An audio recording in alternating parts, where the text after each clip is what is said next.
নমস্কাৰ গাইজ, আজি খাবলৈ লৈছোঁ এইফালে পলু। তাৰ পাছত পলু আৰু কাটি কৰি ল'লোঁ। তাৰপাছত চাহু একাপ খালোঁ আৰু তাৰ পাছত চাওকচোন, উতলা গৰম পানী দি অকণমান থৈ দিছোঁ। আৰু এইফালে পিঁয়াজ কাটিলোঁ, জলকীয়া কাটিলোঁ। তাৰ পৰা তেলত পিঁয়াজ জলকীয়া দিলোঁ আৰু এইফালে আলু দিছোঁ আৰু আলু অলপ ভাজি লৈছোঁ।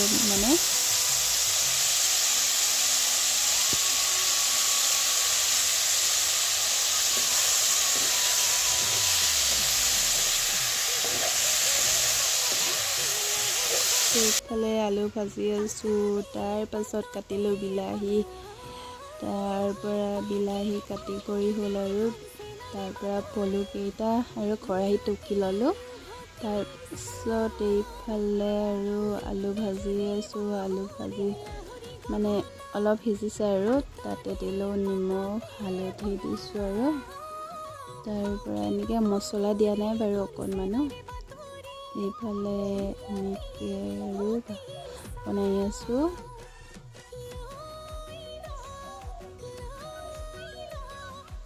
তাৰ পাছত দিলোঁ পলু দি কৰি আৰু অকণমান সিজিবলৈ ঢাকি ৰাখিলোঁ। তাৰ পাছত কাটি থোৱা বিলাহী দিছোঁ, পানী অকণমান দিছোঁ, তেনেকৈ আৰু সিজালোঁ।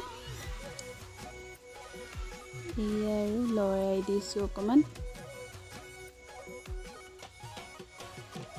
এইফালে চাওকচোন, সিজিছেগৈ আৰু সিজিলেই আৰু তাৰ পৰা এইফালে চাওক, ৰেডি হৈ গ'ল আজি থালি। এয়াই আৰু দেই।